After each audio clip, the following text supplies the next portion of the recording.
ॐ भूर्भुवः स्वः तत्सवितुर्वरेण्यं भर्गो देवस्य धीमहि धियो यो नः प्रचोदयात्। ॐ गुरुर्ब्रह्मा गुरुर्विष्णुः गुरुर्देवो महेश्वरः गुरुर्साक्षात् परब्रह्म तस्मै श्री गुरवे नमः।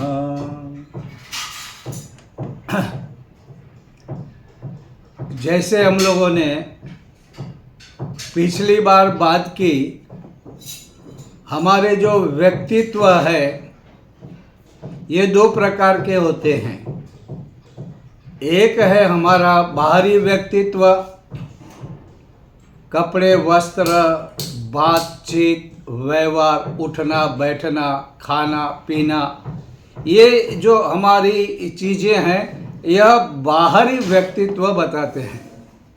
लेकिन हमारे अंदर जो व्यक्तित्व है वो अगर सच्चा है, अगर हम अपने आप के अंदर सद्गुण बढ़ाते हैं, हम अपने आप को बार बार परखते हैं, निरखते हैं, तौलते हैं और अपने अंदर अच्छे बदलाव लाते हैं, तो वो हमारा जो भीतरी व्यक्तित्व है वो हम बाहर जो कुछ भी करेंगे उसे ठीक करवाता है।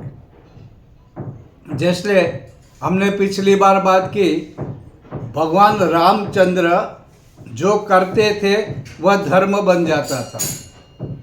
ये ऐसे कैसे हो सकता है? जो धर्म था, धर्म के मार्ग पे चलना और भगवान राम चले, लेकिन कुछ चीज़ें ऐसी हुई जिसके बारे में लोगों ने कहा राम करेंगे, वो सही करेंगे और वो धर्म बन जाएगा। क्योंकि राम भीतर से अपने आप को हमेशा पवित्र रखते थे। न उन्होंने कभी कोई गलत काम किया, न गलत सोच रखी। उनका चिंतन, उनका व्यवहार, उनके विचार ये पवित्र रहे, नीतिमत्ता से चले। जो नीति को छोड़ के चलता है, जो गलत मार्ग अपनाता है, जो सच्चाई और अच्छाई के मार्ग को ठुकराता है, वह आदमी न कोई सही काम कर पाएगा, न उसका भविष्य अच्छा रहेगा। इसलिए हमारे यहाँ महत्वपूर्ण जो चीज़ है वह है हमारे अंदर के व्यक्तित्व को बदलना।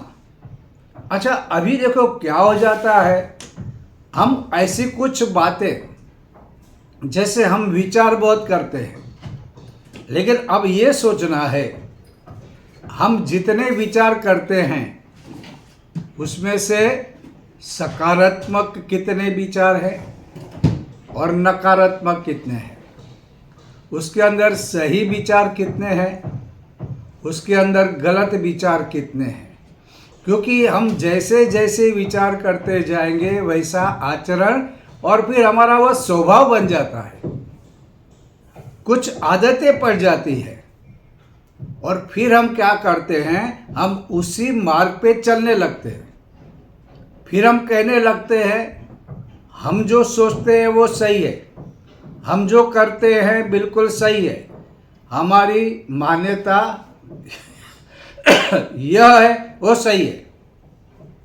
फिर हम दूसरी बात नहीं मानेंगे, दूसरों की बात नहीं मानेंगे।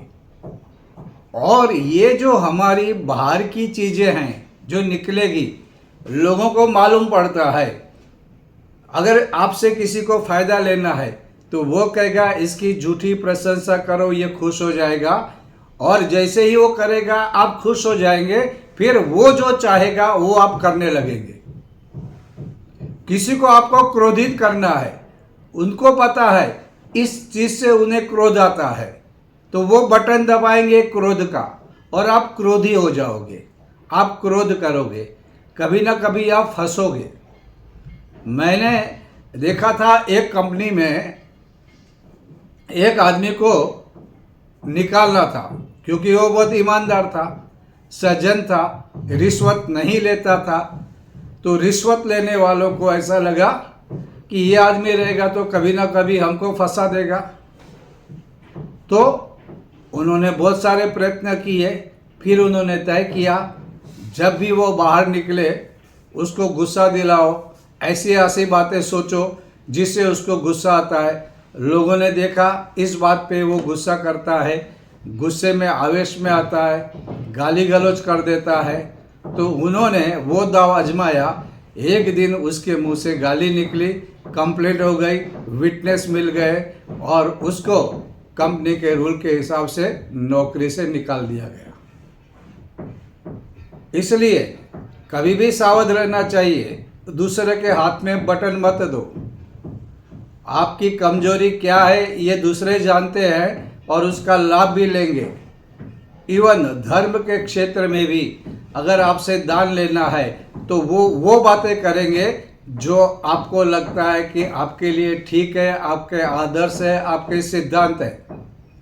अलग अलग धर्म के नाम आपने सुने होंगे, अलग एक ही धर्म में अलग अलग पंथ निकल रहे हैं। और ऐसे अभी कितने पंथ निकले हैं कि लाखों करोड़ों उनके सदस्य होने लगे हैं। अब सोचोगे तो वहाँ पे कोई बात सही नहीं है, लेकिन उनको जो कहा जाता है, उनकी मान्यता और विचार वैसे बनाए जाते हैं, तो वे कहते हैं यही सत्य है, यही सही है, यही नंबर 1 है।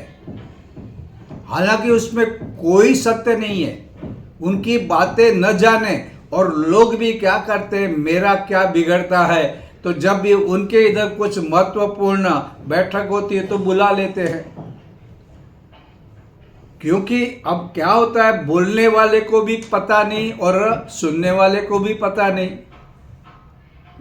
और इसमें ऐसी बड़ी गड़बड़ हो जाती है। तो क्योंकि उनको पता है कि आप कितने धार्मिक हो उससे मतलब नहीं, आप किस बात पे पिघल जाते हो। तो उसी तरह से वीआईपी लोगों को किसको हार देना, किसका प्रवचन में उनकी प्रशंसा करके उनको लूट लेना। और आजकल तो ये बहुत फेमस हो गया है। ऐसे लोगों को जो दान देते हैं उनको नाम दिया गया है बकरा। और ये हर एक धार्मिक क्षेत्र में, हर एक जगह ऐसा चल रहा है। वो न चाहते हुए भी देता है, न चाहते हुए भी करता है, न चाहते हुए भी बोलता है। ये क्या होता है, अंदर की व्यक्तित्व में गड़बड़ है।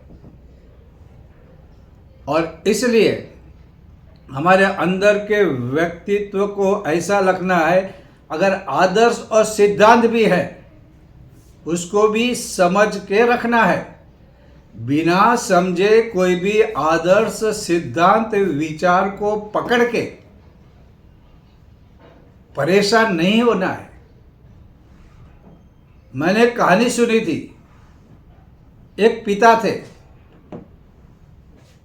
और पिता भी आज के जमाने के थे। उन्होंने देखा, सबकॉन्शियस माइंड के पावर के बारे में समझा। उन्होंने अपने बच्चे को बचपन से ही राम, लक्ष्मण, श्रवण इनकी बातें सुनाते थे। वे चाहते थे उसका बच्चा अपने अनुसार चले, अपनी आज्ञा माने। तो उन्होंने माइंड कंडीशन कर दिया था। जिस तरह हर एक धर्म में लोग गलत विचारों का भी कंडीशन माइंड बना के गलत विचार देते रहते हैं, और वो जैसे व्यक्ति बड़ा होता है उसको पकड़ के चलता है, उसके लिए जान भी देने को तैयार होता है। तो इसने बच्चे को बचपन से ही संस्कार दिया, भाई माता ही देवता है, पिता देवता है। और श्रवण ने ऐसा ऐसा किया अपने माता पिता के लिए, राम ने, भगवान ने अपने पिता की आज्ञा मानकर 14 साल वन में गए, लक्ष्मण भी अपनी भाई के लिए गया, वगैरह वगैरह बातें वो बोलते थे। और बच्चा वैसा ही तैयार हुआ। जब बच्चा बड़ा हुआ तो उसको इतना ही मालूम है कि माता पिता जो कहे तो पिताजी जो आज्ञा देते थे वो करता था। वो पढ़ाई की, और पढ़ाई पूरी होने के बाद शादी करने की बात आए तो पिताजी ने कहा इससे कर ले, फिर उनको काम देते थे। फिर क्या होगा, ये कलयुगी बाप था, तो फिर वो बेटे से ज़्यादा काम करवाने लगा, और बेटे को इतना ही मालूम है कि पिता की आज्ञा है तो काम करना है। वो करता था, कुछ साल बीत गए, बच्चा भी आज के युग से प्रभावित था। उसने देखा पिताजी तो मुझसे ज़रूरत से ज़्यादा काम करवाते हैं, अपनी आज्ञा से, अपने आदेश से मुझे मजबूर करते हैं, मुझे सोचने के लिए भी समय नहीं दे रहे, और इतना सारा काम करवा रहे हैं। ये पिताजी गलत कर रहे हैं। वो जैसे वो सावधान हुआ, उसने क्या काम किया, पिताजी कहते थे उसे उल्टा काम करना शुरू कर दिया। पिताजी कहते थे जा दुकान पे जा, तो बगीचे में चला जाता था, मॉल में चला जाता था। पिताजी कहते थे घर में जाके व्यापारी के पास से पैसे लेके आ, तो वो जाके किसी होटल में जाके बैठ जाता था। पिताजी कहते थे कि रिलेटिव आ रहे हैं, उनको घर पे लेके आओ, तो वो रिलेटिव को और किसी जगह पे भेज देना शुरू कर दिया। पिताजी परेशान हो गए। उसने बोला अरे ये क्या चल रहा है, बच्चे को सब कुछ पता चल गया है। तो उसने दूसरा आइडिया किया। उसने कहा कि जो मैं कहता हूँ बच्चा इससे उल्टा करता है, तो अभी मैं क्या करेगा, मैं सब उल्टी बात करूँगा तो वो सीधा काम करेगा। तो वो कहता था आज जाके दुकान पे जा, तो वो नहीं जाता था। दूसरे दिन कहते आज दुकान पे बिल्कुल मत जाना, तो वो जाता था। वो कहता था फलाने मेहमान आ रहे हैं, खबरदार उसको घर पे लाया तो, और वो घर पे लाना शुरू कर दिया। अब पिताजी का काम हो रहा है, लेकिन बच्चे को पूरा ख्याल आ गया। बोलते अरे पिताजी तो नई गेम खेल रहे हैं। तो उसने सोचा अभी मैं अपनी मर्जी से सोचूंगा, और पिताजी कुछ कहते थे तो कभी पिताजी की बात मानता था और कभी पिताजी की बात नहीं मानता था। अब पिताजी कंफ्यूज हो गए, कभी कभी मान रहा है, कभी कभी नहीं मान रहा है। तो उनसे जो काम करवाने का काम नहीं हो रहा है, अब किस बात पे वो हाँ करेगा, हामी भरेगा, किस बात पे वो ना कहेगा, वो बहुत परेशान हो गया। फिर उसने हार के कहा बेटा तू ये ऐसा क्यों कर रहा है। तो उसने कहा पिताजी आप ऐसा क्यों कर रहे थे। फिर उन्होंने समझौता कहा, और उसने कहा कि पिताजी अब मैं बड़ा हो गया हूँ, मुझे सोचने दो मुझे क्या करना है, मैं अपनी सोच से। और उससे बाद वो जब भी कोई चीज़ होती, एक ही चीज़ पे कभी वो हामी भरता है, कभी नाम ही भरता। क्या होता है, प्रसंग एक ही हो, काम भी एक जैसा हो, लेकिन जो सिचुएशन होता है वो अलग अलग हो सकता है, भावनाएं अलग हो सकती है, उसका कार्य का मतलब अलग हो सकता है, उसमें स्वार्थ परमार्थ अलग हो सकता है। तो उसके हिसाब से डिसीजन लेना चाहिए। तो ये हमारा व्यक्तित्व तब बनता है।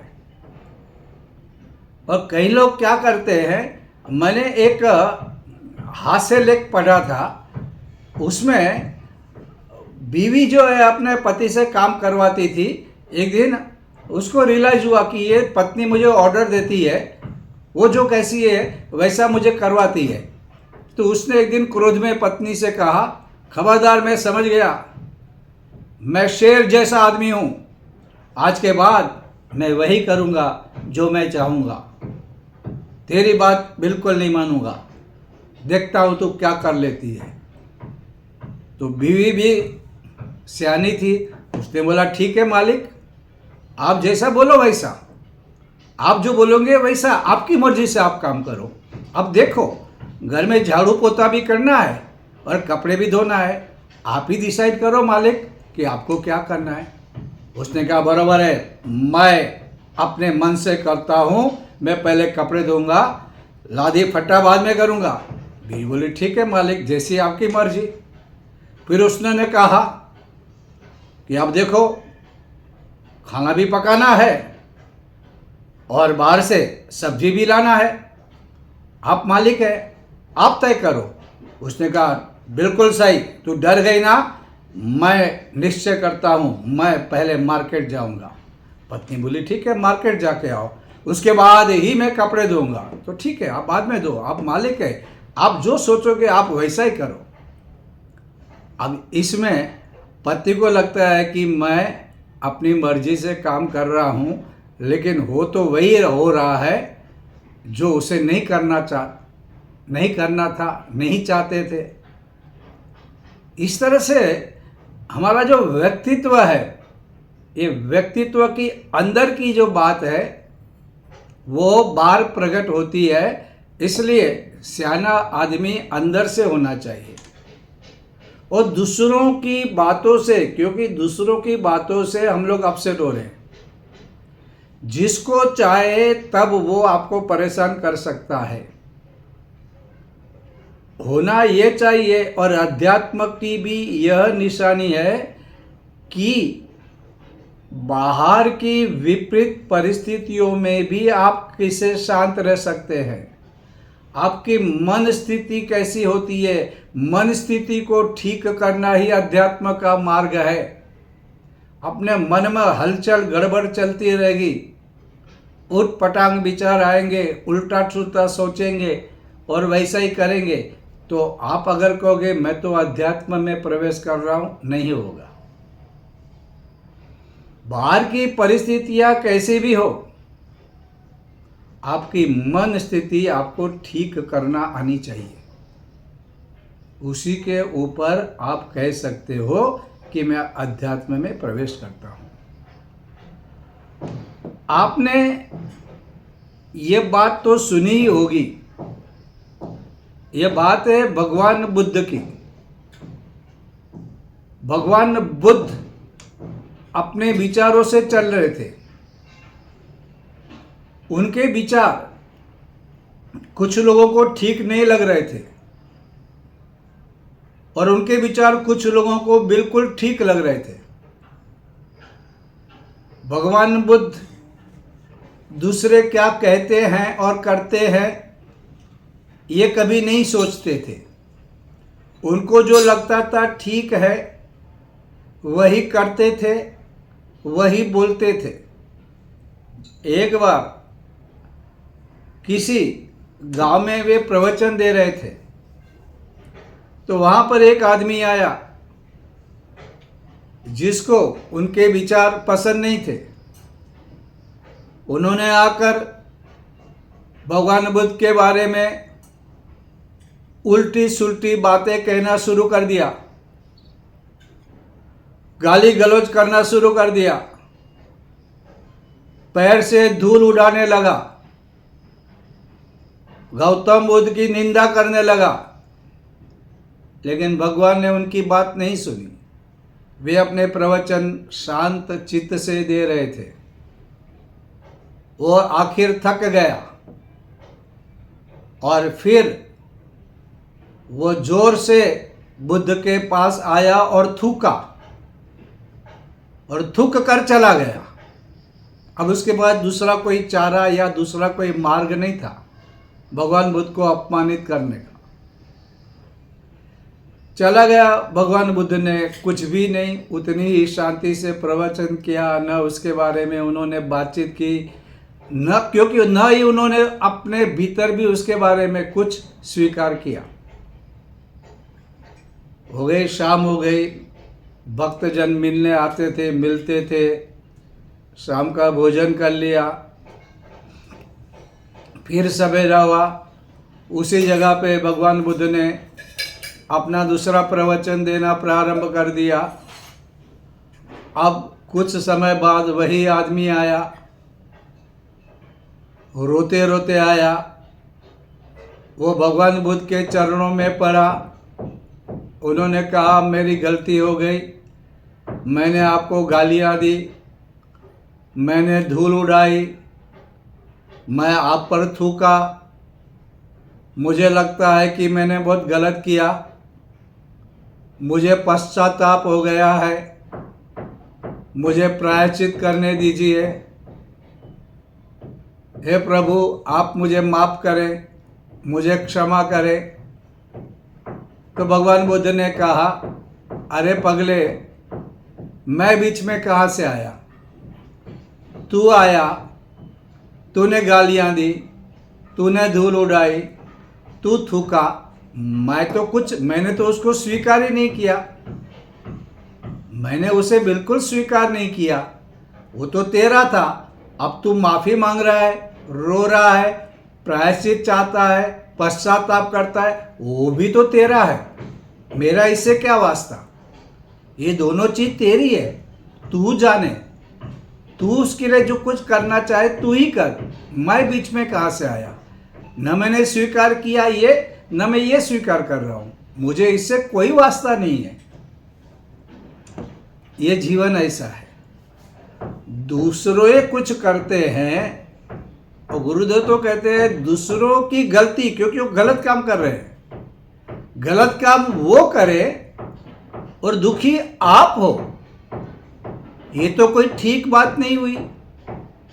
वो गलती कर रहे हैं, वो तुमको गालियां दे, वो तुम्हारे बारे में निंदा करे, ठीक है, उनका कार्य था, उनका एक्शन था, भुगतना भी उनको है जब तक आप उसे स्वीकार नहीं करते। लेकिन हम तो कोई हमारी तरफ मुंह टेढ़ा करे, शादी में जाए और हमें न बुलाए तो भी हमारा मूड खराब। कभी कभी घर में कुछ शुभ होता है, अच्छा होता है, हम मिलकर होटल में जाके पार्टियां मनाते हैं, इतने खुश है, इतने खुश है।